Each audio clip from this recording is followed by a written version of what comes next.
നമ്മൾ ചില ഇപ്പോൾ സൂപ്പർ മാർക്കറ്റിലൊക്കെ പോയി കഴിയുമ്പോഴേക്കും നമ്മൾ തന്നെ കൺഫ്യൂസ്ഡ് ആവുന്ന ടൈപ്പ് ഇപ്പോൾ ഒരു ബിസ്ക്കറ്റ് ഒക്കെ എടുക്കുകയാണെങ്കിൽ ഓറിയോ തന്നെ എടുക്കുകയാണെങ്കിൽ അതേപോലെ തന്നെ വേറെ നമുക്ക് ചിലപ്പോൾ തോന്നും അത് തന്നെയാണോ എന്ന് തോന്നും. അപ്പോൾ അങ്ങനെയുള്ള സമയത്ത് ലീഗലായിട്ടുള്ള ഇഷ്യൂസ് ഒന്നും നമുക്ക് വരുന്നുണ്ടാവില്ല, കാരണം അതിപ്പോഴും ഉണ്ട്, നമുക്ക് മാർക്കറ്റിൽ ഉണ്ട്. അത് ലീഗൽ ഇഷ്യൂസ് വരാൻ സാധ്യതയുള്ള കേസ് തന്നെയാണത്. കാരണം ഒരുപക്ഷെ രണ്ടും രണ്ട് ബ്രാൻഡായിരിക്കാം, ബ്രാൻഡ് നെയിം ഡിഫറെൻ്റ് ആയിരിക്കാം, ലോഗോ ഡിഫറെൻ്റ് ആയിരിക്കാം, അവരുടെ അതിൽ വെച്ചിട്ടുള്ള ബിസ്ക്കറ്റിന്റെ ഇമേജ് ഒരു പക്ഷേ ഡിഫറെൻ്റ് ആയിരിക്കാം, കളറിലും വ്യത്യാസം ഉണ്ടാവാം. പക്ഷേ നമ്മൾ ആൾക്കാർ തെറ്റിദ്ധരിക്കുന്നുണ്ടെങ്കിൽ അതായത് രണ്ടും കൂടി നോക്കുന്ന സമയത്ത് നമ്മൾ മൈന്യൂട്ടായിട്ട് ഡീപ്പായിട്ട് നോക്കുന്ന സമയത്ത് ഡിഫറൻസ് ഉണ്ട്. പക്ഷെ നമ്മൾ ജനറലായിട്ട് നോക്കുന്ന സമയത്ത് അത് കൺഫ്യൂസ്ഡ് ആവുന്നുണ്ടെങ്കിൽ ഇത് മറ്റേ ബ്രാൻഡ് അല്ലേ എന്ന് വിചാരിക്കുകയാണെന്നുണ്ടെങ്കിൽ ഡെഫിനറ്റ്ലി അത് നിയമലംഘനം തന്നെയാണ്. കാരണം അതിൽ കോടതി പ്രത്യേകം പറഞ്ഞിട്ടുണ്ട്, ഒരു സാധാരണക്കാരൻ്റെ കണ്ണിലൂടെ നോക്കുന്ന സമയത്ത്, ഒരു ആവറേജ് കസ്റ്റമറിൻ്റെ കണ്ണിലൂടെ നോക്കുന്ന സമയത്ത് ഇംപെർഫെക്റ്റ് റീകളക്ഷൻ ആണ് അതിന് പറയുന്നത്. എന്ന് വെച്ച് കഴിഞ്ഞാൽ അവൻ ഡീപ്പായിട്ട് നോക്കത്തില്ല, വെറുതെ നമ്മൾ പല ബ്രാൻഡ്സും അങ്ങനെയല്ല. ഇപ്പോൾ ഓറിയോ ഒന്ന് കണ്ടു കഴിഞ്ഞാൽ നമ്മൾ ജസ്റ്റ് മീൻസ് ആ പേര് പോലും നോക്കത്തില്ല, ആ ഒരു കളറും ആ ഒരു തീമും കണ്ട് നമ്മൾ എടുക്കും.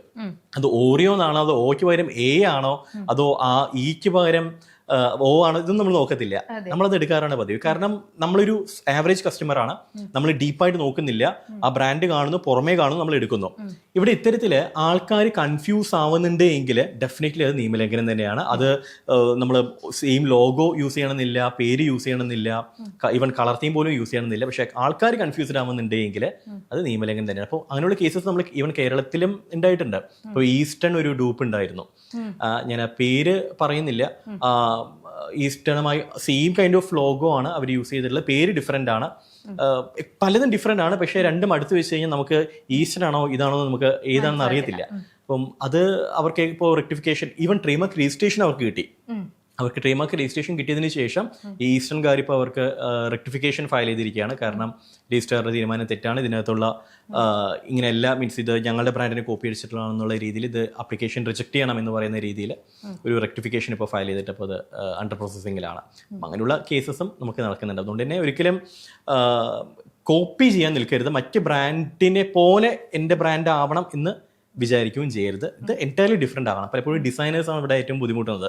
റെഫറൻസ് കൊടുക്കും, നമുക്ക് ഇതേപോലെ സാധനം വേണം എന്ന് പറഞ്ഞിട്ട് കൊടുക്കുക. അവർക്ക് വേറെ ഓപ്ഷൻ ഇല്ല, അതുപോലെ അങ്ങ് ചെയ്തു കൊടുക്കും. അങ്ങനെ ചെയ്തു കൊടുത്തു കഴിഞ്ഞാൽ അങ്ങനെ ഒരു പക്ഷേ മിൽമയ്ക്കും പറ്റിയിട്ടുണ്ട്, മിൽനയുടെ കേസിനും പറ്റിയിട്ടുണ്ടാവുക. കേസ് വന്നു കഴിഞ്ഞാൽ ഈ പറയുന്ന ഡിസൈനർക്കും പണിയാവും.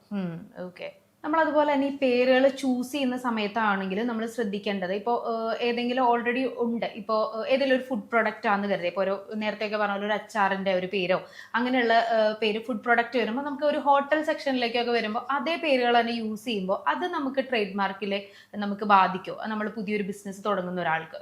ട്രേഡ് മാർക്കിൽ മൊത്തം 45 ക്ലാസ്സുകളുണ്ട്. 45 ക്ലാസ് എന്ന് പറയുന്ന സമയത്ത് ഓരോ ക്ലാസ്സിലും ഓരോ കാറ്റഗറി പ്രൊഡക്ട്സും സർവീസും ആണ്. ഇപ്പോൾ ക്ലാസ് 1 to 35 വരുന്നത് പ്രോഡക്ട്സ് ആണ്, ആൻഡ് 35 to 45 വരുന്നത് സർവീസ് സെഗ്മെന്റ് ആണ്.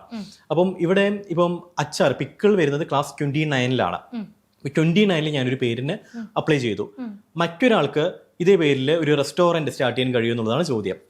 റെസ്റ്റോറന്റ് വരുന്നത് ക്ലാസ് 43-ലാണ് സ്റ്റാർട്ട് ചെയ്യാം. അതേ പേരിൽ മറ്റൊരാൾക്ക് ഒരു തുണിക്കട, ഒരു ഡ്രസ്സിന്റെ ഒരു ബ്രാൻഡ് സ്റ്റാർട്ട് ചെയ്യാൻ കഴിയുമോ? അത് ക്ലാസ് 25-ലാണ് ചെയ്യാം. അതേ ബ്രാൻഡിൽ മറ്റൊരാൾക്ക് പുട്ടുപൊടി ഇറക്കാനായിട്ട് കഴിയുമോ? പുട്ടുപൊടിയും ഫുഡാണല്ലോ, പിക്കിളും ഫുഡാണല്ലോ, രണ്ട് സെയിം കാറ്റഗറി ആണല്ലോ. പക്ഷെ അങ്ങനെയല്ല, പുട്ടുപൊടി വരുന്നത് ക്ലാസ് 30-ലാണ്. ഈ റൈസ് ഫ്ലോറും അങ്ങനെയുള്ള ഐറ്റംസ് എല്ലാം, ഫ്ലോർ ഐറ്റംസ് എല്ലാം വരുന്നത് ക്ലാസ് 30-ലാണ്. പിക്കിൾ വരുന്നത് ക്ലാസ് 29-ലാണ്. രണ്ടും 2 ക്ലാസ് ആണ്. സോ 30-ൽ വേണമെന്നുണ്ടെങ്കിൽ അവർക്ക് ട്രേഡ് മാർക്ക് അപ്ലിക്കേഷൻ, മറ്റൊരാൾക്ക് ട്രേഡ് മാർക്ക് അപ്ലിക്കേഷൻ ഫയൽ ചെയ്യാനായിട്ട് കഴിയും, അവർക്ക് കിട്ടാനായിട്ടുള്ള സാധ്യതയുണ്ട്. അപ്പോൾ നമുക്ക് എൻ്റെ പേരിൽ മറ്റൊരാളും ഒരു ബ്രാൻഡും ഇറക്കരുത് എന്നുള്ളതാണെന്നുണ്ടെങ്കിൽ 45 ക്ലാസ്സിലും ട്രേഡ് മാർക്ക് അപ്ലിക്കേഷൻ ഫയൽ ചെയ്യുക എന്നുള്ളതാണ്. എല്ലാം സെപ്പറേറ്റ് അപ്ലിക്കേഷൻ തന്നെയാണ്, സെപ്പറേറ്റ് ഫീസ് ആയി പേ ചെയ്യേണ്ടതായിട്ട് വരും. ഓക്കെ, സെപ്പറേറ്റ് ഓരോന്നിനും ഓരോ ഫീസ് ആയിട്ടാണ് നമ്മൾ നേരത്തെ പറഞ്ഞ ഫീസ് എമൗണ്ട് വെച്ചിട്ട് ഓരോന്നിനും ഓരോ ഫീസ് കൊടുക്കേണ്ടി വരും. ഓക്കെ.